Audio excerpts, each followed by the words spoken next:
พุทโธเมนะโถสวากขาโตภะคะวตาธัมโมธัมมังนามัสสามิกราบธัมโมเมนะโถสุปฏิปันโนภะคะวะโตสาวกสังโฆสังฆังนะมามิกราบสังโฆเมนะโถกราบนมัสการพระอาจารย์เจ้าค่ะขออาราธนาแสดงธรรมเจ้าค่ะพระอาจารย์ นมัตถุรัตนัตยสะขอความนอบน้อมของข้าพเจ้าจงมีแด่พระรัตนตรัยขอความเจริญในธรรมจงพึงบังเกิดมีแก่ท่านสาธุชนคนดีกลุ่มวิปัสสนาทุกท่านวันนี้อาตมาได้มาพบกับท่านทั้งหลายตรงกับวันที่26เดือนมกราคมปีพุทธศักราช2567ถ้านับทางจันทรคติก็ตรงกับวันศุกร์เป็นที่อเมริกาก็เป็นเช้าวันศุกร์ที่เมืองไทยก็เป็นตอนหัวค่ำนะ3 ทุ่มวันตรงกับวันแรม1 ค่ำเดือน2หรือว่าเดือนยี่ปีเถาะ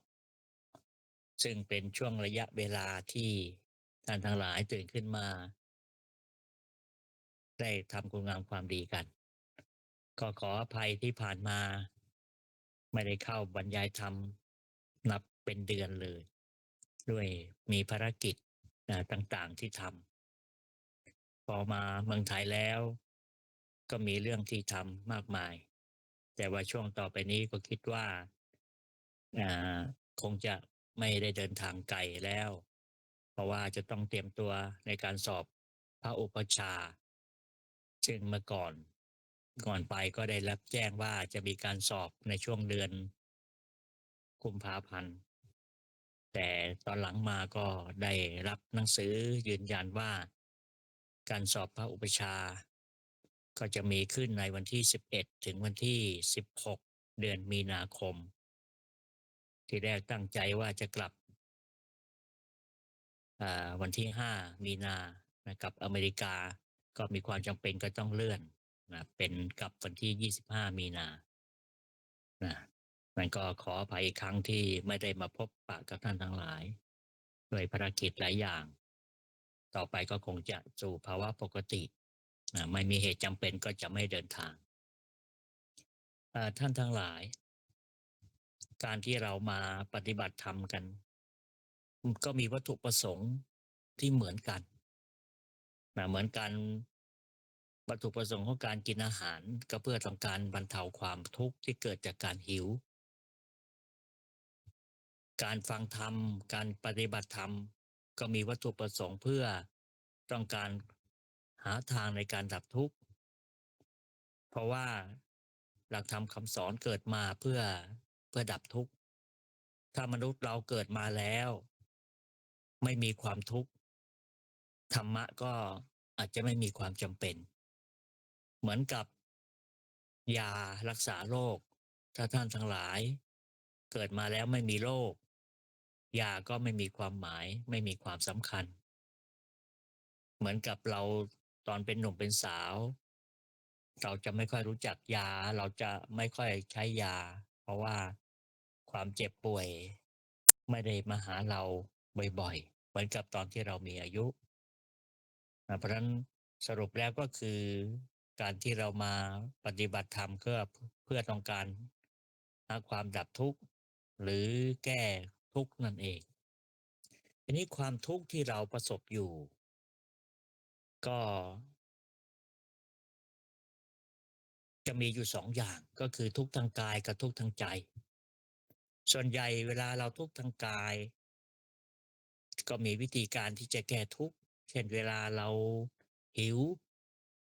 มันก็เกิดความทุกข์เราก็หาทางในการแก้ปัญหาหิวก็คือการรับประทานอาหารเข้าไปการรับประทานอาหารเมื่อท้องอิ่มแล้วความทุกข์ก็ถูกทำลายไปหรือเวลาเราเกิดอาการหนาวอากาศมีความหนาวอุณหภูมิลดลงเราก็หาทางแก้ เพราะว่าเวลาความหนาวขึ้นมาก็ทำให้เราทุกข์เราก็หาวิธีการที่จะแก้ทุกข์โดยการห่มผ้าหนาๆหรือเปิดฮีตให้เกิดความอบอุ่นก็เป็นวิธีการแก้ทุกข์หรือเวลาเราเกิดความร้อนเราก็หาที่ที่ไม่มีแสงแดดหรือต้องเปิดพัดลมเปิดแอร์ก็เป็นวิธีการแก้ทุกข์หรือบางทีบางครั้งเราเอ่อเกิดการถูกมีดบาดเราก็รีบทำแผลเอายาใส่ความทุกข์ที่เกิดจากแผลก็จะหายไปหรือถูกบรรเทาไปหรือเราปวดศีรษะปวดท้องก็ตามก็มียาบรรเทาการปวดศีรษะปวดท้องให้หายไปได้ที่มันมีความทุกข์อีกอย่างหนึ่งเราเกิดมาเราเนี่ยก็คือทุกข์ทางใจนะทุกข์ทางใจเวลาเราเกิดทุกข์ทางใจขึ้นมาแต่ส่วนใหญ่ที่เราทุกข์กันอยู่ก็จะเป็นทุกข์ทางใจทีนี้เอ่อการที่เราเกิดความทุกข์เนี่ยมันก็เกิดมาจากอารมณ์อารมณ์เป็นต้นเหตุใหญ่อารมณ์เป็นต้นเหตุใหญ่ที่ทำให้เราเกิดความทุกข์การที่เราได้เห็นการที่เราได้ฟังได้ยินการที่เราได้กลิ่นการที่เราได้ลิ้มรสการที่เราได้ถูกต้องสัมผัสหรือการนึกการคิดของเราเนี่ยมันเป็นต้นเหตุของความทุกข์ทั้งหมดเพราะว่าจริงๆความทุกข์เนี่ยมันจะเกิดจากการที่เรามีตัณหานี้ตัณหามันจะเกิดมันก็ต้องมีเราไปปรุงแต่งสิ่งที่เราเห็นสิ่งที่เราได้ยินสิ่งที่เราได้กลิ่นสิ่งที่เราได้ลิ้มรสสิ่งที่เราถูกต้องสัมผัสในสิ่งที่เราคิดถ้าเราไม่ได้มีการเห็นการได้ยินการได้กลิ่นการลิ้มรสการถูกต้องสัมผัสการนึกการคิดแล้วเนี่ยมันก็เกิดตัณหาไม่ได้เรารู้เราทราบว่าความทุกข์มันเกิดเพราะการมีตัณหาแล้วอีกอย่างหนึ่งถ้าตาเราได้ไปกระทบรูปไม่เกิดการปรุงแต่งขึ้นมาไม่เกิดการปรุงแต่งขึ้นมาเพราะว่าเมื่อเวลาเรารับอารมณ์ใดอารมณ์หนึ่งซึ่งเป็นเหตุหลักเหตุใหญ่เหตุต้นที่มันจะทำให้เราเกิดตัณหาเนี่ยถ้าเรามีสติสัมปชัญญะคอยรู้ทันในอารมณ์ที่มันมากระทบนะมันอารมณ์ที่มันมากระทบก็ไม่สามารถที่จะนำไปสู่ความทุกข์ได้ทีนี้การที่เราจะมีความรู้ทันในอารมณ์ที่มันมาปรากฏกับเรามันก็ต้องเกิดจากการมีสติสัมปชัญญะทีนี้การจะมีสติสัมปชัญญะก็ต้องเกิดจากการฝึกการอบรมการฝึกฝนให้เกิดทักษะขึ้นมาถ้าเราไม่มีการฝึกหรืออบรมทำให้เกิดทักษะขึ้นมาแล้วเราก็ไม่ทันอารมณ์ไม่ทำอารมณ์ที่ปรากฏขึ้นกับเราก็เลยทำให้เราต้องเกิดความทุกข์เมื่อเกิดความทุกข์แล้วเนี่ยเราจะทำอย่างไรที่เราจะเคลียร์เราจะดีลิทความทุกข์นั้นให้ออกไปจากจิตใจที่มันมีผลมีอิทธิพลต่อจิตใจของเราทำให้เราเกิดความทุกข์ได้ซึ่งเราก็จะได้รู้กันในวันนี้ว่าวิธีการที่จะทำให้เราไม่ทุกข์เราจะทำอย่างไรเพราะนั้นหัวข้อในวันนี้ก็คือเราจะกำจัดความทุกข์ที่เราได้พบได้อย่างไรทีนี้ในบรรดาเดี๋ยวจะได้พูดรายละเอียดในบรรดาอารมณ์ที่มันมากระทบเนี่ยมันก็จะมีถ้าตามพูดถึงเทนในภาษาอังกฤษก็คือการเวลาก็จะมีในอดีตในปัจจุบันแล้วก็ในอนาคตนายโยมทราบไหมว่าในอารมณ์ทั้งสามอย่างอดีตก็ดีปัจจุบันก็ดีอนาคตก็ดีเนี่ยโยมว่าการไหนที่ทำให้เราทุกข์มากที่สุดนะเราก็รู้เลยว่าสิ่งที่จะทำให้เราทุกข์มากที่สุดนะมันก็คือทุกข์ที่เกิดในอดีตกับทุกข์ที่ยังไม่เกิดในอนาคตถ้าเป็นปัจจุบันมันไม่สามารถมาทำให้เราทุกข์ได้ถ้าปัจจุบันนะทีนี้ปัจจุบันกับอดีตเนี่ยมันห่างกันนิดเดียว อย่างเช่นอาตมาดีดนิ้วเนี่ยดีดนิ้วเนี่ยเมื่อกี้เสียงมันดังก็กลายเป็นอดีตไปแล้วเพราะนั้นอดีตกับปัจจุบันมันเป็นเวลาต่อกันนิดเดียวมันเกิดขึ้นแป๊บเดียวแล้วมันก็กลายเป็นอดีตไปแล้วส่วนใหญ่เราจะทุกข์เพราะอดีตทุกข์เพราะอนาคตถ้าเราอยู่ในอารมณ์ปัจจุบันไม่มีทางทุกข์ไม่มีทางทุกข์ดังนั้นเราจะได้ยินครูบาอาจารย์พร่ำสอนอยู่ตลอดเวลาว่าให้อยู่ในอารมณ์ปัจจุบันให้อยู่ในอารมณ์ปัจจุบันถ้าเราอยู่ในอารมณ์ปัจจุบันแล้วความทุกข์มันไม่สามารถทำอะไรเราได้เพราะนั้นส่วนใหญ่ที่เราทุกข์กันอยู่เพราะทุกข์ในอดีตแล้วก็ชอบป้วนเปี้ยนวนเวียนอยู่ตลอดเวลาเราก็แปลกนะญาติโยมทั้งหลายคนเราเนี่ยแปลกเวลามีใครมาอธิบมาเล่าเรื่องตลกเรื่องโจ๊กให้เราฟังครั้งแรกเนี่ยเราอาจจะหัวเราะท้องขดท้องแข็งหัวเราะนานกว่าจะหายได้กว่าจะหายขำได้แต่พอเขาเล่าเรื่องครั้งที่สองเรื่องเดียวนะมาเล่าเรื่องครั้งที่สองเราก็เริ่มจะไม่ขำแล้วหรือว่าอาจจะขำก็ไม่เหมือนกับครั้งแรกไม่มีอารมณ์ขันเหมือนกับครั้งแรกพอมาเล่าครั้งที่สามครั้งที่สี่ครั้งที่ห้านอกจากไม่ขันไม่มีอารมณ์ขันแล้วยังรำคาญด้วยพอเรารู้เรื่องกันหมดแล้วอ่ะมันไม่สามารถที่จะมาทำให้เกิดอารมณ์ขันได้แต่ความทุกข์ไม่ใช่อย่างนั้นนะโยมทั้งหลายแต่ความทุกข์เนี่ยเรานึกถึงทีไรมันก็ทุกทีนะมันไม่เหมือนแต่เรานี่แปลกใช่ไหมเอาเรื่องที่เป็นอดีตที่เรารับรู้มาแล้วเนี่ยนำมาทุกข์ได้เป็นร้อยครั้งพันครั้งซึ่งมันต่างกับเรื่องตลกถ้าเป็นเรื่องของอารมณ์ขันเรื่องของความตลกแล้วเนี่ยเราฟังครั้งเดียวมันก็ไม่ตลกแล้ว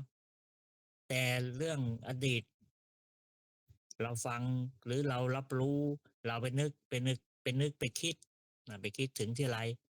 มันสามารถที่จะทำความทุกข์ของเราให้เราได้ตลอดเวลาซึ่งเป็นเรื่องแปลกเป็นเรื่องแปลกเพราะฉะนั้นเมื่อเราควบคุมอารมณ์ในปัจจุบันไม่ได้คอยจะไปนึกถึงอดีตคอยจะไปนึกถึงอนาคตให้เกิดความกังวลบางทีบางเรื่องบางราวเราก็เกิดความกังวลไปเรียกว่าตีตนก่อนไข้เรื่องราวมันยังไม่ทันเกิดแต่เราก็วิตกกังวลไปแล้วเนี่ยนี่เราจะทำยังไงที่จะทำอย่างไรที่จะให้ไอ้ความทุกข์เหล่านั้นมันหมดไปจากใจของเรานะก็ต้องมีสิ่งที่เราจะต้องมากำจัดมากำจัดถ้ามันเกิดขึ้นก็คืออย่างที่บอกเมื่อกี้นี้ว่าอดีตกับปัจจุบันต่างกันนิดเดียวแค่ผ่านไป1 วินาทีก็กลายเป็นอดีตไปแล้วเหมือนกับโยมที่ฟังอาตมาอยู่ปัจจุบันพออาตมาหยุดเสียงปุ๊บเสียงของอาตมาก็เป็นอดีตไปแล้วถ้าเราไม่เป็นนึกไปใส่ใจสิ่งที่เป็นอดีตอารมณ์ที่เป็นอดีตก็ก็เกิดความทุกข์ไม่ได้นะนั้นเริ่มต้น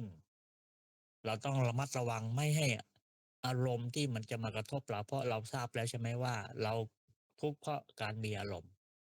ที่มากระทบเวลาจักขุวิญญาณจักขุวิญญาณมันจะเกิดได้ก็คือเกิดจากการที่เรามีอายตนะภายในคือตาที่สมบูรณ์ไม่เป็นตาพิการมีตาที่จักขุประสาทที่สมบูรณ์ไม่ใช่เป็นคนตาบอดเมื่อมันเกิดขึ้น2 อย่างกระทบกันแล้วระหว่างอายตนะภายในคือตาไปกระทบกับอายตนะภายนอกคือรูปมันก็กระทบกันก็เกิดวิญญาณก็คือความรู้ทางตาระหว่าง2 อย่างนี้อายตนะภายในคือตาไปกระทบกับอายตนะภายนอกคือรูปก็เกิดจักขุวิญญาณก็คือการรู้ทางตาเมื่อมันปรากฏขึ้นมันรับรูปารมณ์ก็คือรับรูป2 อย่างนี้รับรูปทีนี้เมื่อรับรูปแล้วคือเห็นรูปารมณ์นั้นรูปารมณ์นั้นทีนี้ถ้ามันจบแค่กระบวนการแค่เห็นแค่กระทบไม่มีการปรุงแต่ง เมื่อไม่มีการปรุงแต่งแล้ว เวทนาก็เกิดไม่ได้ เมื่อเวทนาเกิดไม่ได้ ตัณหาก็ไม่เกิด เมื่อตัณหาไม่เกิดความทุกข์มันก็ไม่เกิดนะมันจะเกี่ยวพันเกี่ยวเนื่องกันมา แต่ถ้าอายตนะภายในมันกระทบกับอายตนะภายนอกคือรูปเกิดจากกุวิญญาณคือรู้ทางตานะเกิดขึ้นเป็นรูปารมณ์อารมณ์ที่เกิดทางตาก็เห็นรูปนั้น ถ้าเราไปปรุงแต่งนะปรุงแต่งนะปรุงแต่งนี่ก็คือสังขารในขันธ์ห้านั่นเองนะถ้าในทางปรมัตถธรรมก็คือเจตสิกที่มันเราไปปรุงแต่งมันพอเกิดความปรุงแต่งขึ้น มันก็จะเกิดเวทนา ชอบไม่ชอบ หรือเฉยๆถ้าชอบก็ทำให้อะไรให้เกิดตัณหา อยากได้สิ่งที่เราเห็นนะอยากได้ในสิ่งที่เราเห็น อยากได้อยากเป็น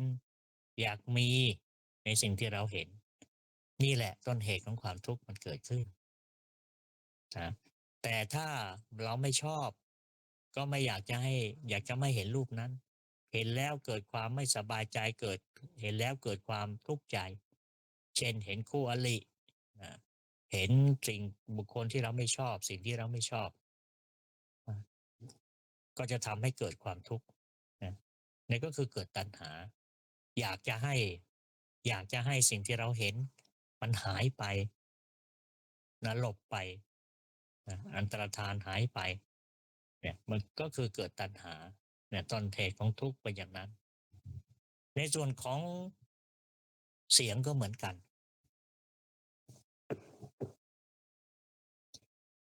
เมื่ออายตนะภายในก็คือหูซึ่งเป็นหูที่ไม่พิการนะเป็นหูที่ไม่พิการคือหูไม่หนวกประสาทหูทำงานปกติไปกระทบกับอายตนะภายนอกคือเสียงทีนี้เสียงมันจะเกิดได้นะทางวิทยาศาสตร์เขาบอกว่าเสียงเกิดจากการสั่นสะเทือนของวัตถุเมื่อมีวัตถุสั่นสะเทือนก็ทำให้เกิดเสียงก็ทำให้เกิดโสตวิญญาณ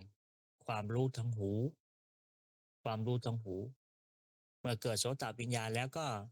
ปรากฏขึ้นเป็นสัทธารมณ์คือเสียงเกิดเสียงขึ้นมาเราก็ได้ยินในเสียงนั้นเมื่อเสียงที่เราได้ยินเราปรุงแต่งขึ้นมาว่าเป็นเสียงผู้หญิงเสียงผู้ชายเสียงคนนั้นเสียงคนนี้เมื่อปรุงแต่งคือสังขารละขันธ์ในขันธ์ห้าหรือในปรมัตถ์ก็คือเจตสิกเมื่อเราไปปรุงแต่งก็ทำให้เกิดเวทนาชอบในเสียงนั้นไม่ชอบในเสียงนั้นหรือเฉยๆถ้าเฉยๆก็ไม่เป็นไรถ้าเราไม่เฉยเราอยากได้เราชอบก็อยากได้อยากฟังซ้ำนะเหมือนเพลงเขาร้องอยากฟังเมื่อไม่ได้อย่างที่เราฟังไม่อยากได้อย่างที่เราตั้งใจมันก็เกิดความทุกข์ถ้าโดยเฉพาะถ้าเป็นเสียงสรรเสริญเสียงเยินยอก็เกิดความชอบใจนะเป็นอิทธารมณ์คืออารมณ์ที่ปรารถนาอยากจะฟังซ้ำๆอยากจะฟังบ่อยๆแต่ถ้าเกิดว่าเสียงที่เราได้ยินมันเป็นเสียงนินทาเสียงว่ากล่าวเสียงด่าเสียงตัดพ้อต่อเราก็เกิดความไม่สบายใจก็ไม่อยากจะได้เสียงนั้นอยากจะให้เสียงนั้นมันตรธานหายไปนะก็ความไม่ไม่ต้องการนั่นนะมันก็เป็นตัณหาเป็นตัณหาอย่างหนึ่งมันก็เป็นต้นเหตุของความทุกข์เป็นต้นเหตุของความทุกข์ทีนี้ต่อมาก็อ่าทางทางจมูกทางจมูกก็คือเกิดจากอายตนะภายในก็คือจมูกแล้วก็เกิดกับไปกระทบกับอายตนะภายนอกก็คือกลิ่นไม่ว่าจะเป็นกลิ่นอะไรก็ตามก็ทำให้เกิดฆานวิญญาณคือความรู้ทางกลิ่นหรือทางจมูกหมายถึงจมูกที่ปกตินะ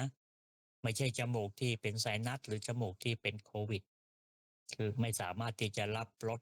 รับกลิ่นได้ มันก็ปรากฏนะขึ้นรับอารมณ์คือคันธารมณ์ก็คือกลิ่น เมื่อได้รับกลิ่นแล้วเราไปปรุงแต่งเป็นกลิ่นนั่นกลิ่นนี้ โดยมีสังขารขันธ์แล้วก็ปรวัตธรรมก็คืออ่าเจตสิกไปปรุงแต่งตามธรรมดาเนี่ย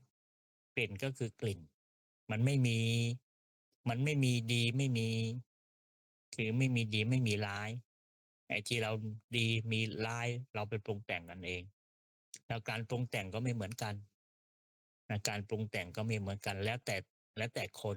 นะยกตัวอย่างที่อาตมาชอบยกตัวอย่างก็คือกลิ่นของทุเรียนเนี่ยเมื่อมันกระทบจมูกเราแล้วเราก็เกิดความพอใจบางคนที่ชอบก็เกิดความพอใจบางคนที่ไม่ชอบก็เกิดความไม่พอใจเหม็นต้องการให้คนนคนเอาทุเรียนนั้นออกไปให้ห่างๆไม่อยากได้กลิ่นเพราะฉะนั้นมันเป็นการปรุงแต่งของแต่ละคนมันไม่เหมือนกันบางคนก็ชอบบางคนก็ไม่ชอบนะนี่ยกตัวอย่างคราวนี้เมื่อกลิ่นมันมากระทบแล้วในรูปแบบของกลิ่นถ้าเราไปปรุงแต่งมันก็เกิดเวทนามาเกิดเวทนาเกิดความชอบความไม่ชอบมันก็เกิดตัณหาชอบก็อยากได้ไม่ชอบก็อยากให้มันไปนะนะมันก็ทำให้เกิดความทุกข์นะก็เกิดความทุกข์เป็นต้นเหตุของความทุกข์ต่อมาก็เป็นเรื่องของชิวหาชิวหาวิญญาณการที่จะเกิดชิวหาวิญญาณได้ก็เกิดจากการที่เรามีอายตนะภายนอกอายตนะภายในนะก็คือลิ้นนะลิ้นต้องเป็นลิ้นที่ปกติไม่ใช่เป็นลิ้นของคนพิการไม่สามารถที่จะรับรสได้หรือไม่ใช่พิการแต่ว่ามีบางสิ่งบางอย่างที่ทำให้การรับรสนั้นมันจืดจางลงหรือทำงานได้ไม่ปกติเช่นเวลาคนทานหมากก็จะลิ้นก็จะถูกพอกด้วยปูนนะการให้ก็เลยทำให้รับรสได้ไม่เต็มที่ไม่เต็มความสามารถนะที่ลิ้นจะรับได้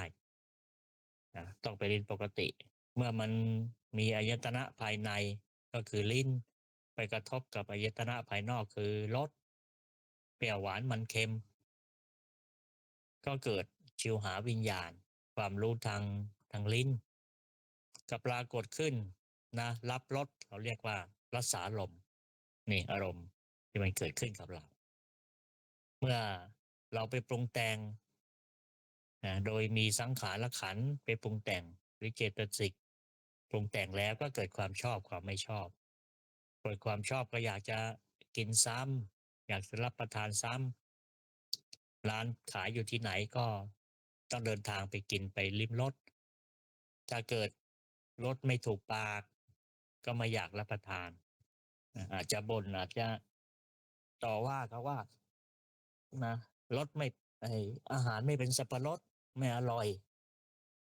อย่างนี้เป็นต้นก็เป็นอีกช่องทางหนึ่งที่จะนำความทุกข์มาสู่เราถ้าเราไปปรุงแต่งมันความทุกข์ที่เกิดจากทางลิ้นต่อมาความทุกข์อีกทางหนึ่งก็คือทุกข์ที่เกิดจากทางกายก็เกิดจากกายวิญญาณกายวิญญาณมันจะเกิดขึ้นได้ก็เกิดจากการที่เรามีอายตนะภายในคือกายกายก็เป็นกายปกติไม่ใช่เป็นกายของคนเป็นอัมพฤกษ์อัมพาตหรือมีความผิดปกติในการสัมผัส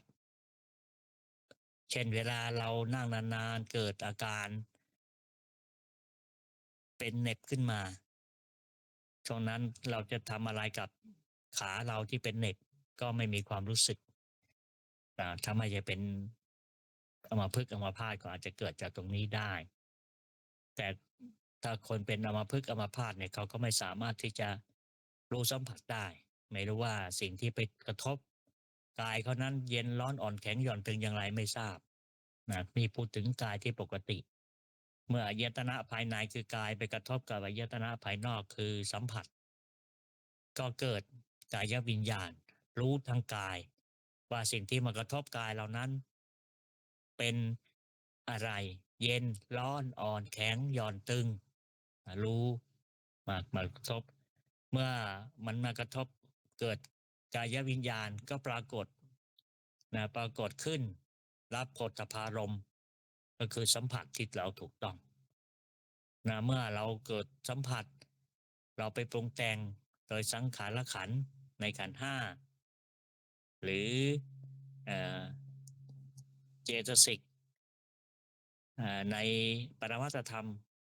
สี่ก็ทำให้เกิดการปรุงแต่งขึ้นมาเมื่อเกิดการปรุงแต่งก็ทำให้เกิดเวทนาเวทนาเป็นต้นเหตุของตัณหาชอบไม่ชอบเมื่อตัณหาอยากได้ไม่อยากได้ก็เป็นต้นเหตุของความทุกข์ก็เป็นสาเหตุของความทุกข์หรือทางใจเราไปนึกไปคิดในอดีตผ่านมาแล้วมันผ่านมาแล้วแต่เราจะไปนึกไปคิดก็ทำให้เกิดความชอบไม่ชอบขึ้นมาชอบก็ดีใจไม่ชอบก็เสียใจก็เกิดตัณหาโยมเห็นหรือยังว่าช่องทางที่มันจะเกิดทุกข์เนี่ยมันเกิดมาจากการที่เรามีอารมณ์เพราะในโลกนี้มันก็ไม่มีอะไรอยู่แล้วใช่ไหมคือมีสิ่งที่เรารู้กับสิ่งที่ถูกรู้สิ่งที่รู้ก็คือจิตเป็นตัวรับรู้จิตมันรู้อะไรสิ่งที่ถูกรู้ก็คืออารมณ์ก็มี6ช่องทางที่ดังที่กล่าวมานี่แหละก็คือศรัทธาก็คือรูปารมณ์ก็คือรูปศรัทธารมณ์คือเสียงคันธารมณ์คือกลิ่นรสารมณ์คือรสโผฏฐารมณ์ก็คือการสัมผัสธรรมารมณ์ก็คือการนึกการคิดมันก็เกิดมาจากตรงนี้ทีนี้ทำอย่างไรล่ะที่จะไม่ให้ความทุกข์มันเกิดเพราะเรารู้แล้วว่าความทุกข์เนี่ยมันมีสาเหตุมาจากการที่เรามีอายตนะภายในอายตนะภายนอกพระองค์เนี่ยปกป้องกันเป็นขั้นเป็นตอนมาเลยนะอันดับแรกที่พระองค์เตือนพวกเราทั้งหลายว่าสำรวมอินทรีย์สำรวมอินทรีย์ตัดอันดับแรกเลยอย่าเห็นอย่าได้ยินอย่าได้กลิ่นอย่าได้ลิ้มรสอย่าได้ถูกต้องสัมผัสอย่านึกอย่าคิดเอาละเมื่อเราป้องกันไม่ได้มีความจำเป็นต้องเห็นมีความจำเป็นที่จะต้องได้ยินมีความจำเป็นที่จะต้องได้กลิ่นมีความจำเป็นที่จะต้องลิ้มรสมีความจำเป็นที่จะต้องถูกต้องสัมผัสหรือมีความจำเป็นที่จะต้องนึกต้องคิดเพราะคนเราถ้าเราจะไม่เห็นมันต้องนั่งหลับตาแต่ในชีวิตประจำวันเรามันจะนั่งหลับตาอย่างนั้นตลอดทั้งวันมันก็คงไม่ได้แต่ในชีวิตประจำวันของเราจะต้องได้ยินเราจะไปไม่ได้ยินไปอยู่ตัวคนเดียวในป่าในเขามันก็ไม่ได้อย่างน้อยก็ต้องได้ยินเสียงลมเสียงอ่าลมพัดเสียงสัตว์ร้องเมื่อเราป้องกันตรงนี้ไม่ได้พระองค์ก็มีวิธีการอีกนะเมื่อเราสำรวมอินทรีย์ไม่เห็นไม่ได้ยิน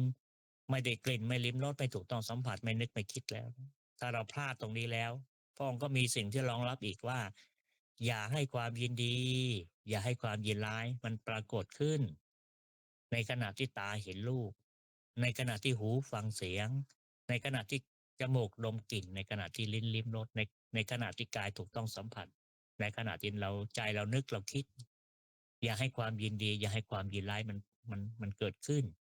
เห็นไหมพระองค์เนี่ยป้องกันเป็นขั้นตอน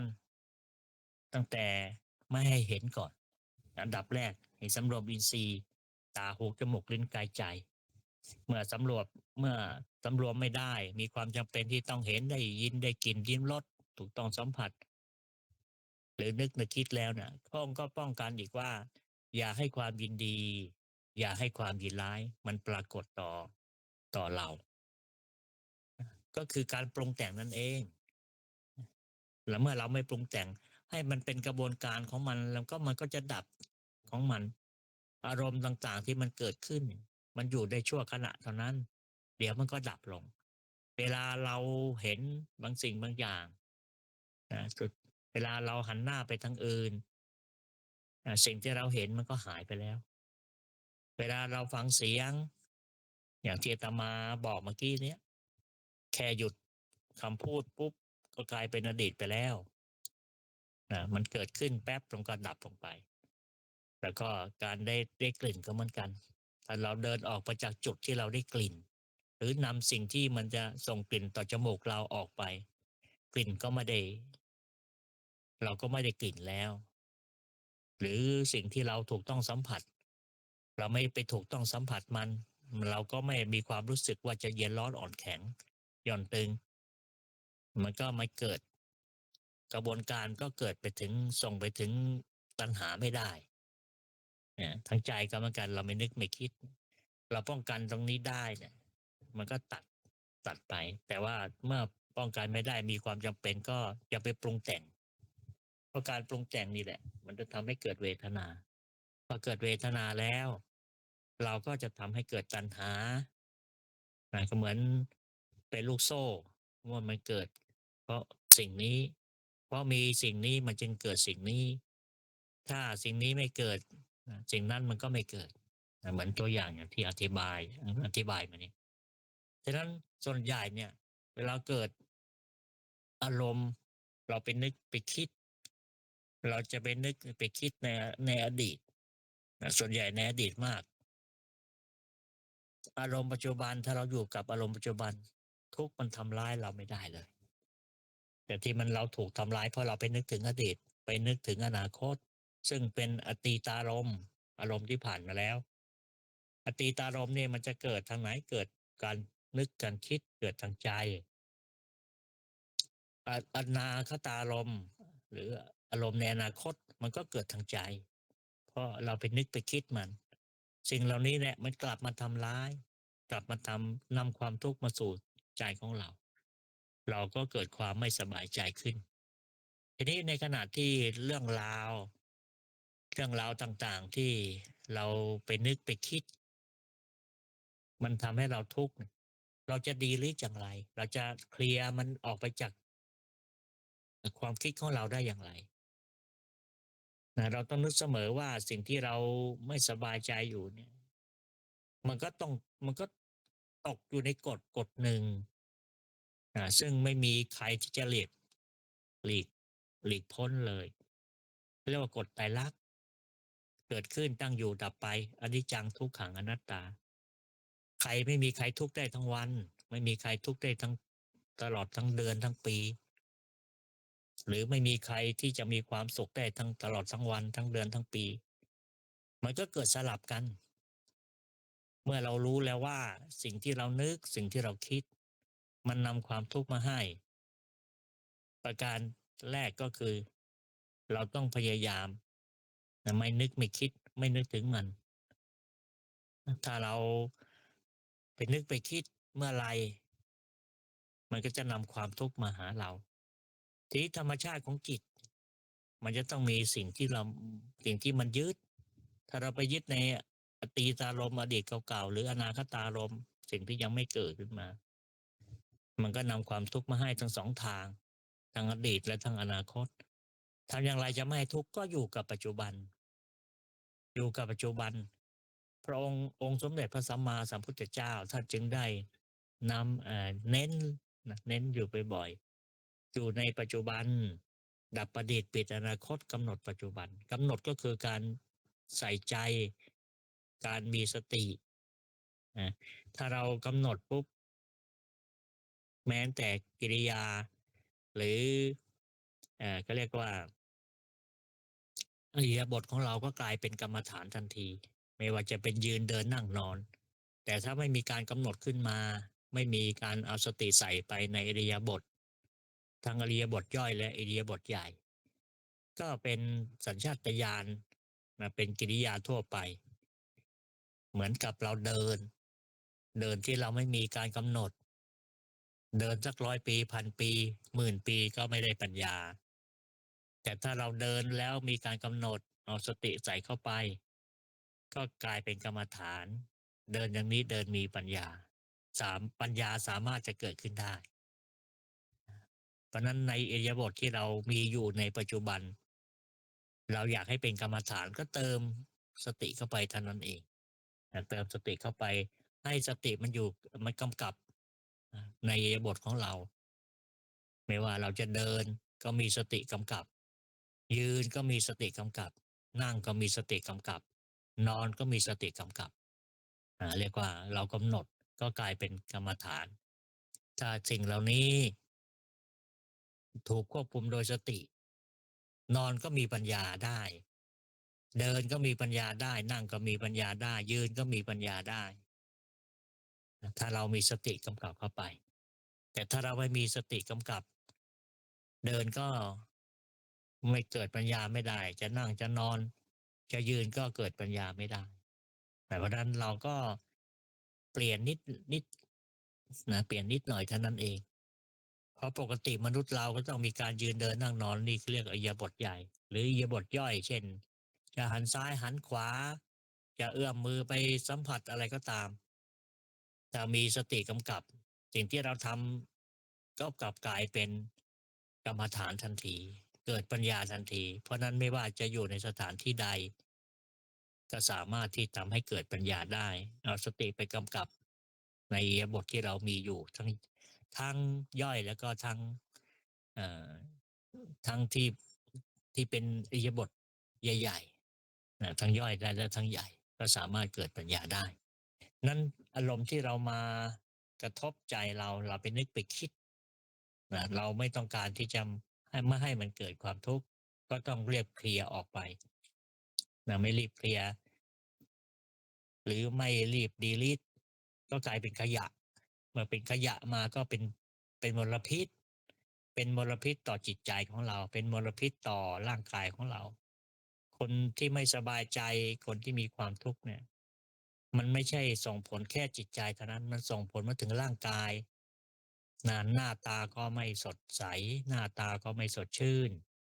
ส่งผลไปถึงร่างกายส่งไปถึงสุขภาพสุขภาพเสียพอเราไปวิตกกังวลในอดีตในอนาคตมากเกินไปก็ส่งผลทำให้เราเจ็บป่วยได้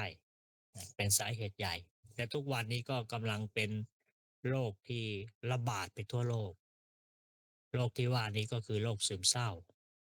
โรคซึมเศร้าก็คือจะเรียกอีกอย่างว่าโรควิตกกังวลก็ได้คนที่จะเป็นโรคซึมเศร้าเนี่ยบางทีก็เป็นเขาเรียกว่ามีโรคส่วนตัวมากมีโรคส่วนตัวมากเกินไปอยู่คนเดียวมากเกินไปแต่ทุกวันแนวโน้มก็จะมีเพิ่มมากขึ้นเพราะอะไรเพราะมีสิ่งหนึ่งวัตถุหนึ่งที่ทำให้เราปลีกตัวออกไปจากสังคมก็คือโทรศัพท์การที่เราเล่นโทรศัพท์มากเป็นอยู่ในโลกส่วนตัวของเรามากไปการไปพบปะผู้คนก็น้อยลงอาตมาขออภัยเอาเรื่องใกล้ตัวของอาตมาเนี่ยมาเล่าให้ฟังซึ่งเป็นเรื่องจริงแล้วก็เป็นเรื่องที่สามารถพิสูจน์ได้เหลนอาตมาเหลนก็คือเป็นลูกของหลานหลานชายเนี่ยเป็นลูกของน้องสาวมีเหลนตอนนี้ก็อายุขวบกับ4 เดือนแม่เขาเนี่ยหลานเหลนสะใภ้เนี่ยเขาจะไม่ยอมให้หลานเนี่ยไม่ยอมให้เหลนเนี่ยหลานสะใภ้ไม่ยอมให้เหลนเล่นโทรศัพท์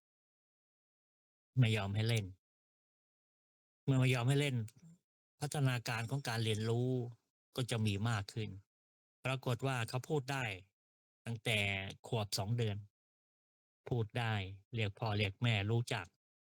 ให้ไปหยิบสิ่งนั้นสิ่งนี้มาจดจำได้ผิดกับเด็กที่อยู่ที่เกิดพร้อมๆกันที่อยู่ใกล้ๆบ้านเวลาร้องขึ้นมาพ่อแม่ก็โยนโทรศัพท์ให้เด็กเงียบ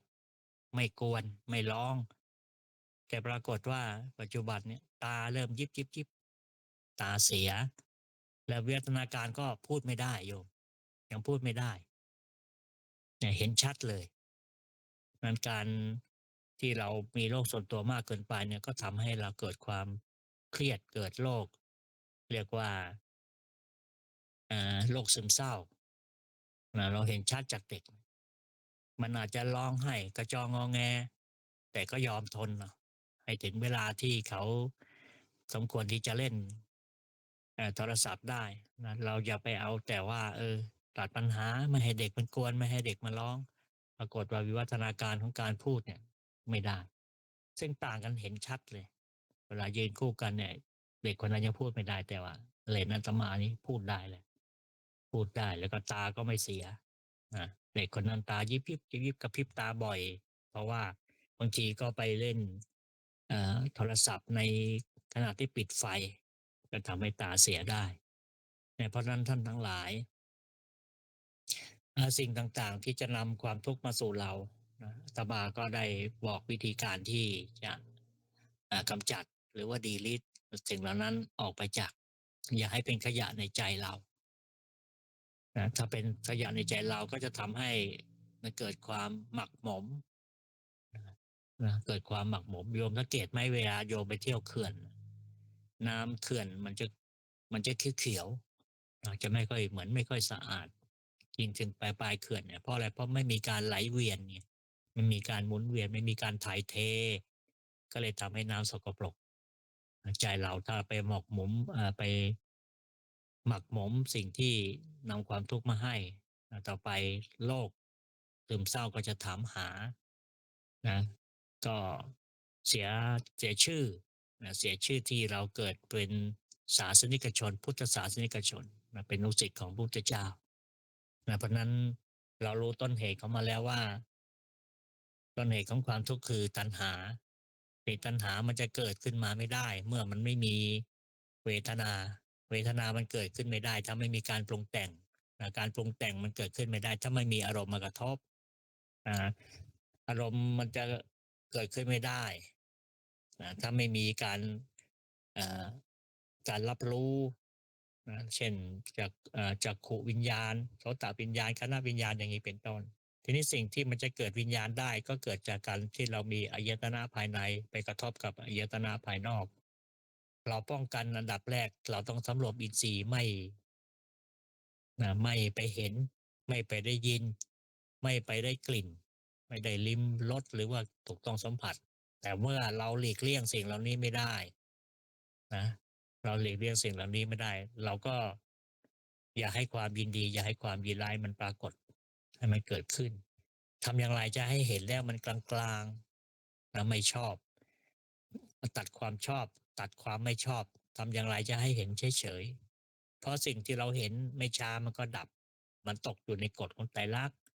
เกิดขึ้นตั้งอยู่ดับไปไม่ต้องไปทำอะไรมันเดี๋ยวมันก็ดับไปตามกาลของมันเองนะทางหูก็เหมือนกันเพียงหูนี่เห็นชัดเลยพอพูดจบมันก็ดับลงไปแล้วเป็นอดีตไปแล้วเป็นอดีตไปแล้วถ้าเราไม่เก็บเอามาคิดเราไปนึกไม่คิดความทุกข์มันก็ทำอะไรเราไม่ได้กลิ่นก็เหมือนกันอาการลิ้มรสก็เหมือนกันถูกต้องสัมผัสก็เหมือนกันการนึกการคิดก็เหมือนกันทีนี้นี่ก็คือเรารู้ต้นเหตุรู้วิธีการกำจัดมาแล้วทำอย่างไรล่ะถึงเราจะรู้ทันอารมณ์ที่มันปรากฏโยมคงควรได้ยินใช่ไหมไม่ทันอารมณ์เพื่อไม่ทันอารมณ์มาเนี่ยเราพลาดแล้วมีการที่เราจะรู้ทันอารมณ์ไม่ว่าอารมณ์นั้นมันจะเกิดทางรูปารมณ์ทางตาสัทธารมณ์ทางหูทางอ่าคันธารมณ์ทางจมูกรสารมณ์ทางลิ้นโผฏฐัพพารมณ์ทางกายหรือธรรมารมณ์ทางใจก็ตามเนี่ยเราก็ต้องกำจัดมันอย่าให้ความยินดียินร้ายมันเกิดขึ้นเพราะการยินดีการยินร้ายนี่แหละมันเป็นต้นเหตุหรือถ้าเกิดว่าเราต้องเผชิญกับมันอยู่เนี่ยก็มานึกมาคิดว่าไอ้สิ่งที่เราสัมผัสอยู่สิ่งที่เรากระทบเราอยู่เนี่ยเดี๋ยวมันก็ดับไปเดี๋ยวมันก็ดับไปเราไม่ต้องทำอะไรมันหรอกมันก็มีกระบวนการของมันเดี๋ยวมันก็ดับไปเองไม่ว่าจะเป็นรูปารมณ์สัทธารมณ์คันธารมณ์รสารมณ์โผฏฐัพพารมณ์มันก็ดับไปหรืออีกวิธีการหนึ่งนะก็คือบอกแล้วใช่ไหมว่าไม่ให้ความยินดียินร้ายมันเกิดขึ้นแต่เราต้องรู้เท่าทันอารมณ์ที่มาเกิดกับใจเราถ้าอารมณ์มันเกิดกับใจเราแล้วเรารู้ทันมันก็ทำอะไรเราไม่ได้นั้นการที่จะรู้ทันมีสติไวขนาดนั้นก็ต้องเกิดจากการฝึกการฝึกฝนอบรมอย่างที่ท่านทั้งหลายกำลังทำอยู่ในขณะนี้เลยนะฝึกให้มันเกิดขึ้นมีกรรมฐานนะให้มีการปฏิบัติกรรมฐานก็คือการเจริญสตินะคือการเจริญสตินั่นเองคำว่าเจริญก็คือทำให้มีเยอะๆทำให้มีมากๆคนที่มีสติมีสัมปชัญญะเยอะๆมาก ความผิดพลาดก็น้อยเพราะเรารู้ทันอารมณ์นะคนสมัยก่อนเขาต้องมีวิธีการเวลามีใครมาว่ามาด่าเรามันเกิดทางเสียงเกิดศรัทธารมณ์เนี่ยให้นับ1 ถึง 100นับ1 ถึง 1,000เพื่อเรียกสติกลับมาถ้าเมื่อมีสติแล้วเราก็จะรู้จักระงับยับยั้งจิตใจของเราไม่ให้เป็นทาสของอารมณ์เมื่ออารมณ์มากระทบก็สามารถที่จะรู้เท่าทันนะเมื่อรู้เท่าทันแล้วไม่ส่งอารมณ์นั้นไปถึงทำให้เกิดเวทนาเกิดตัณหาความทุกข์ก็เกิดไม่ได้เพราะนั้นต้องรู้เท่าทันอารมณ์และวันนี้อาตมาได้นำในเรื่องของการขจัดความทุกข์ ขจัดความทุกข์ที่เราประสบอยู่นะให้หมดไปหายไปก็เห็นว่าสมควรกับการเวลาเพราะนั้นก็ขอยุติการบรรยายในวันนี้แค่นี้นะต่อไปก็ไปภาคปฏิบัติให้ญาติโยมทั้งหลายหลับตาเพราะหลับตามันก็จะตัดเรื่องของรูปารมณ์เสียงมันอาจจะตัดไม่ได้กลิ่นอาจจะตัดได้รสอาจจะไม่มีใครมารับประทานอาหารขณะปฏิบัติการถูกต้องสัมผัสเราอาจจะถูกต้องสัมผัสผ้าห่มหรืออาสนะที่เรานั่งหรือเก้าอี้ที่เรานั่งก็ให้มีสติรู้เท่าทันในอารมณ์ที่มากระทบไม่ว่าจะเป็นตาหูจมูกลิ้นกายใจก็ตามมีสติสัมปชัญญะพยายามฝึกสติขึ้นมาความทุกข์ก็ทำอะไรเราไม่ได้ก็ขอให้ท่านทั้งหลายปฏิบัติไปจนกว่าจะได้เวลาแล้วอาตมาก็จะได้พาท่านทั้งหลายกรวดน้ำเป็นระดับสุดท้ายต่อไป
ตั้งสติให้ดีสูดลมหายใจลึกๆยาวๆ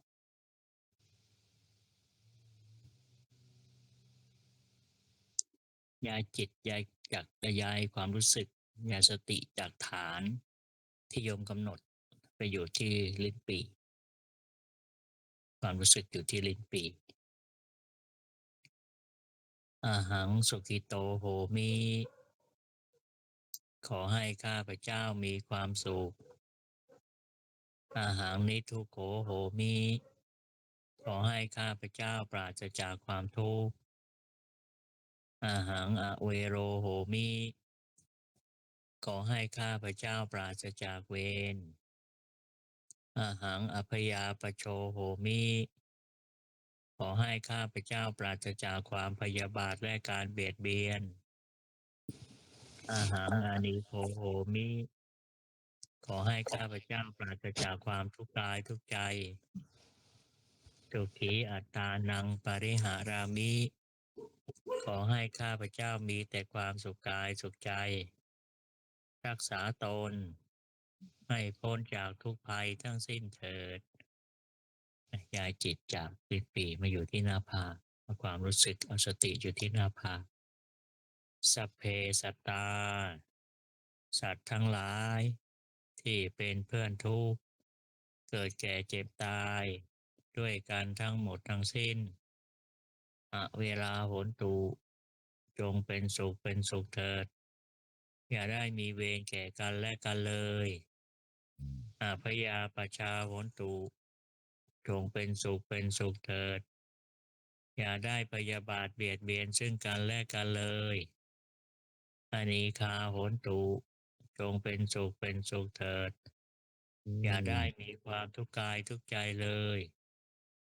สุขีอัตตานังปริหารันตุจงมีความสุขกายสุขใจรักษาตนให้พ้นจากทุกภัยด้วยกันทั้งหมดทั้งสิ้นเถิดท่านทั้งหลายที่ท่านได้ทุกข์ขอให้พ้นจากทุกข์ท่านทั้งหลายที่ท่านได้สุขขอให้สุขยิ่งขึ้นไปสัพเพสัตตาสัตว์ทั้งหลายที่เกิดเป็นชราผู้ช้าที่เกิดเป็นอันทชาที่เกิดเป็นสังเสทชาที่เกิดเป็นโอปปาติกาจงมารับเอากุศลผลบุญให้ทั่วทุกตัวสัตว์เทินย้ายจิตจากหน้าผากมาอยู่ที่มือขวา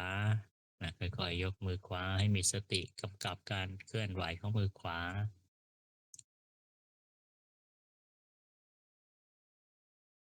ย้ายสติจากมือขวามาอยู่ที่มือซ้ายยกมือซ้ายออกไปในสติสัมปชัญญะในความดูแลของสติสัมปชัญญะแต่แล้วก็ย้ายจิตจากมือซ้ายมาอยู่ที่ตาค่อยๆลืมตาแล้วกล่าวคำอุทิศอีกครั้งขอเดชะตั้งจิตอุทิศผลบุญกุศลนี้แผ่ไปให้ไพศาลถึงมารดาบิดาครูอาจารย์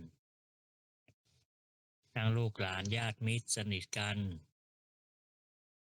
คนเคยร่วมรักสมัครใคร่มีส่วนได้ในกุศลผลบุญฉันทั้งเจ้ากรรมนายเวรและเทวัน ขอให้ท่านได้กุศลผลนี้เทินขออนุโมทนาบุญกับทุกท่านสาธุสาธุสาธุอนุโมทามิ